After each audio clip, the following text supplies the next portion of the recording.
Hello everyone, welcome to the Colleen, Connor, and Joplin show. And we just finished playing outside, so my seeing eye dog is really tired. But this is the Halloween episode. Heavy breathing.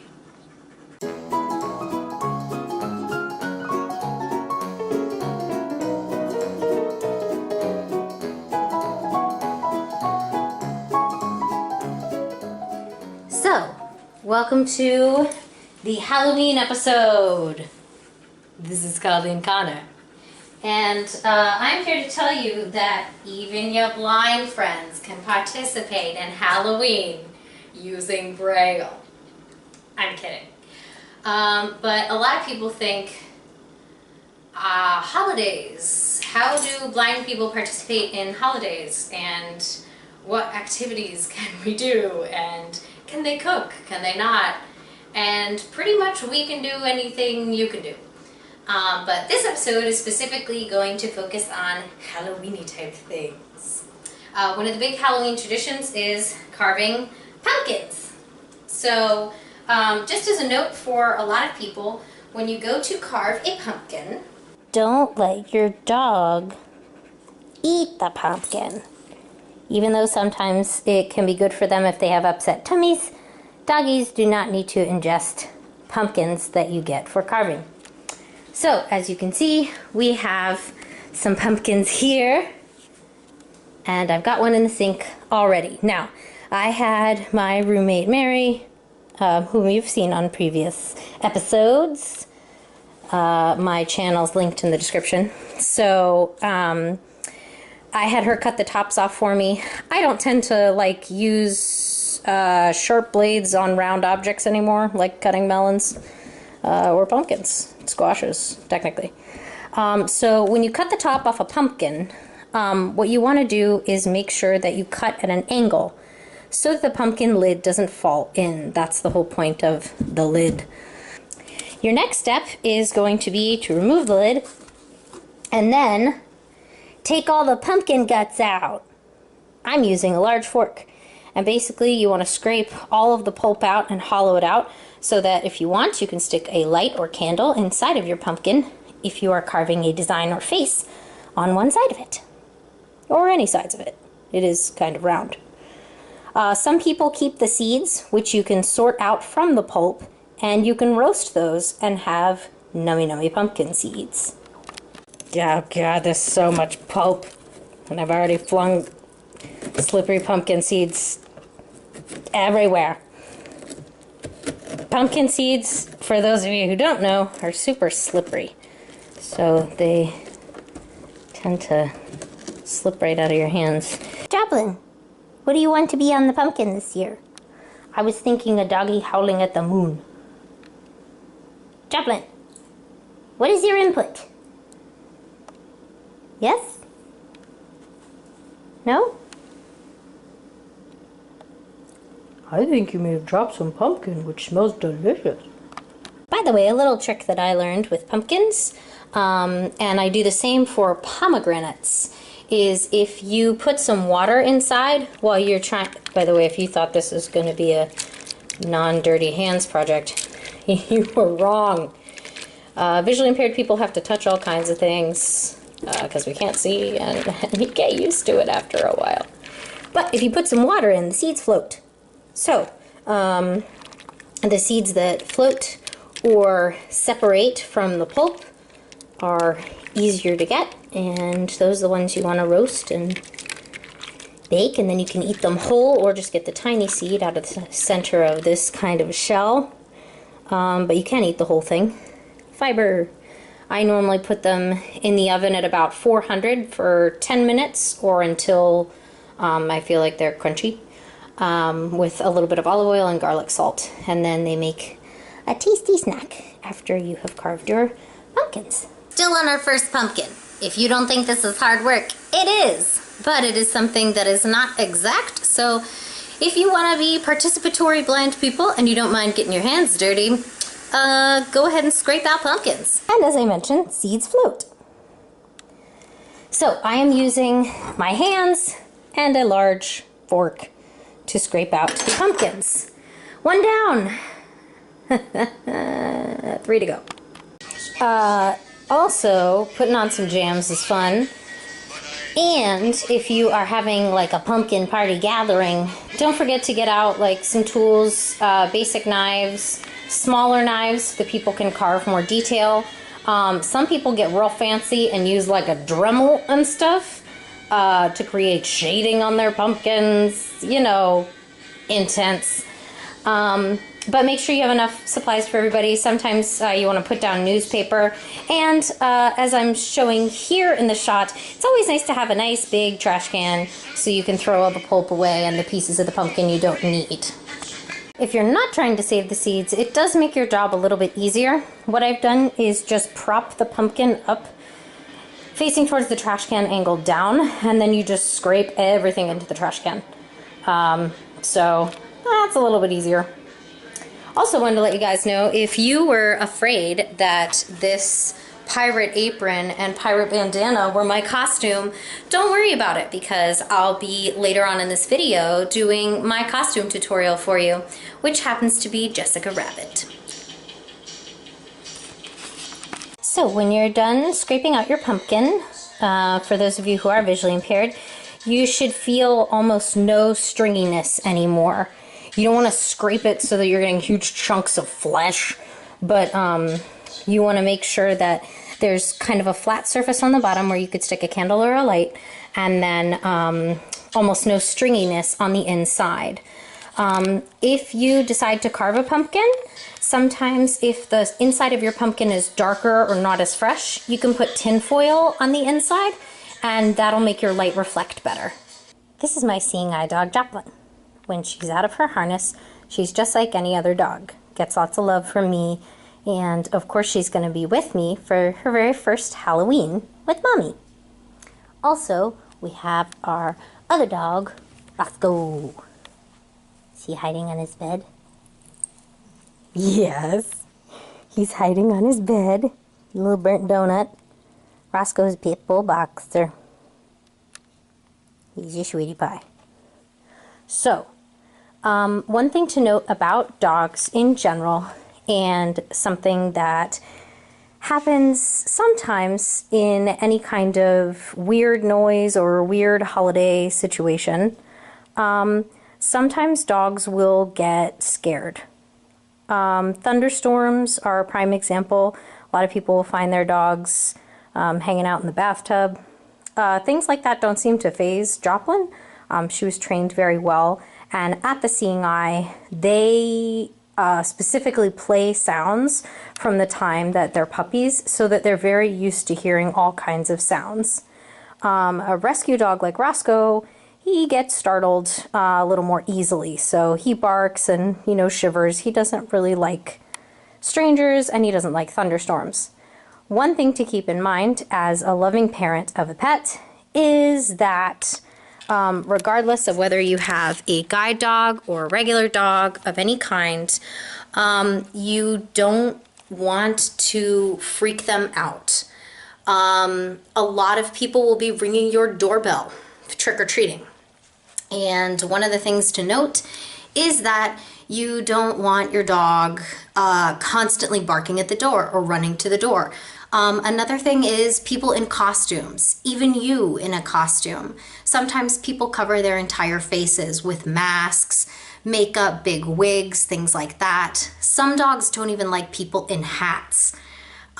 So just keep in mind that if something looks really creepy or different for them, they don't understand what's going on. I wouldn't take your dog trick-or-treating unless you know their temperament, unless you really know your dog and they're gonna tolerate putting up with you putting a costume on them, which my dog probably wouldn't. Although she'd probably tolerate it for a second. We'll see what we can do later. But just be wary and be careful about your pets. You don't want anybody getting out. You don't want them to be overexcited by the doorbell. Obviously keep your chocolate away from the dogs. They don't need any candy. It upsets their tummies very much and could be really deadly. As far as pumpkins, like I said, they don't need to be eating your pumpkin. And you know, if there's thunderstorm sound effects, if there's a bunch of loud noises and people in masks and costumes and your dog can't recognize people, you know, just keep that in mind and keep your dog safe. They love you and you're responsible for them just as much as they're responsible for you, especially a guide dog.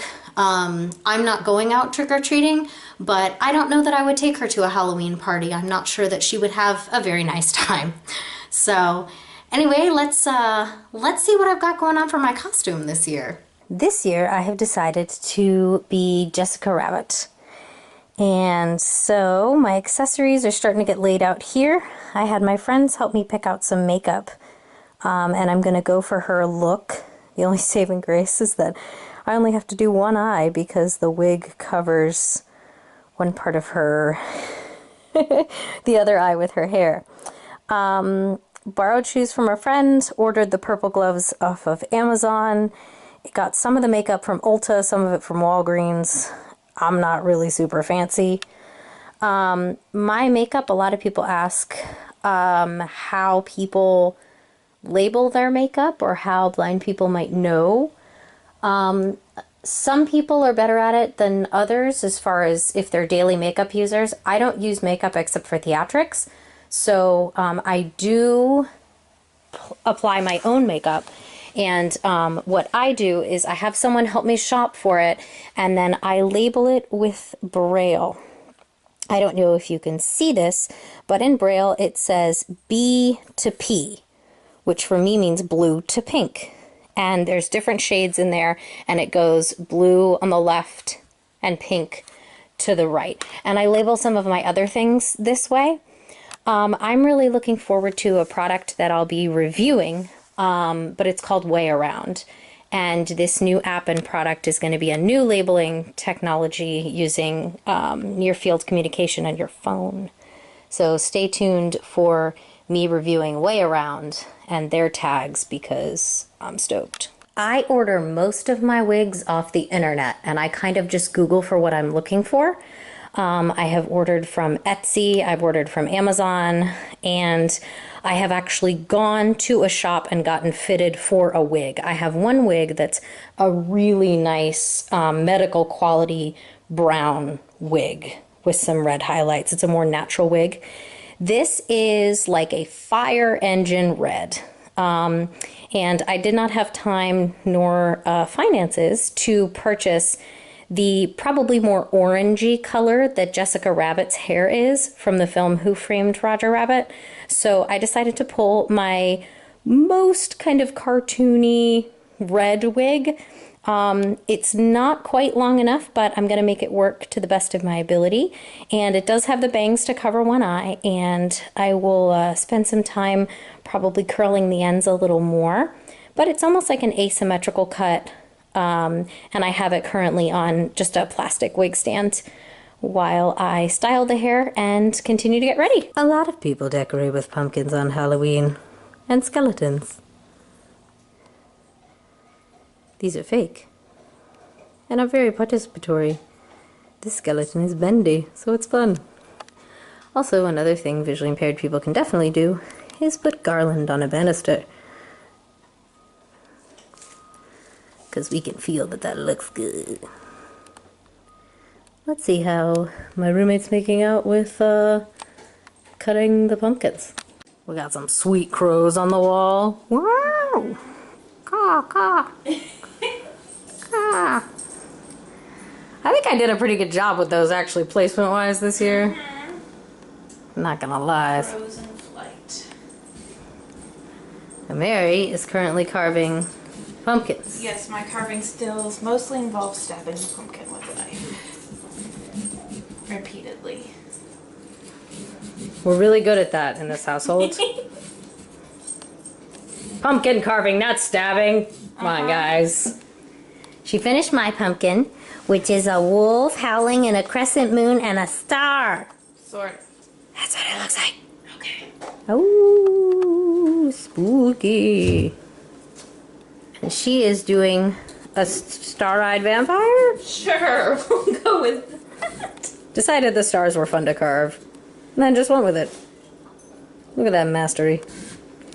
Visually impaired people. I don't know if you end up being really good at carving pumpkins. Some people might have that skill. I do not have that skill. So, normally I let other people handle sharp objects in exact positions. Even the seeing eye dog has a creepy bone, which she's holding in her front paws, which shows intelligence. Roscoe! This is Roscoe's favorite holiday. Doorbell, doorbell, doorbell, doorbell, doorbell, doorbell. I'm tortured. Roscoe, can you sit? Can you sit? Can you sit? Sit. No. But he looks at the camera, and that's really All that counts. all that counts with his little Samuel Jackson face. Is that who you're going to be for Halloween? Mm-hmm. Wiggly tail. Alright, Joplin's first Halloween. Alright, let's see Mary's finalized pumpkin skills. Much better in the dark. All things look better in the dark, right? Mood lighting. Yes! Nailed it. Alright, so I just got out of the shower and I'm going to start getting ready for Halloween's. As you can see, we have finished our pumpkin extravaganza and are moving on to dinner and getting ready for trick-or-treaters, but I have to get ready. So one of the things that's just advice from a theatrical standpoint, don't put your costume on first. Get your makeup and hair done and then put your costume on, because you have the possibility of getting hair product and makeup on your wig, your dress, your clothes, whatever it might be. So, as I mentioned, I'm going to be portraying Jessica Rabbit from Who Framed Roger Rabbit. So, the first thing I'm going to do is put on my wig cap, which will cover my hair and allow me to put my wig on, and then start in on my makeup. So, as you can see from the pictures, this is my final product. And thank you all so much for listening to Colleen Connor's Blind Inspiration Cast, Seeing Eye Dog vlog. It's Joplin's first Halloween. And I'm not bad. I'm just drawn that way. Subscribe.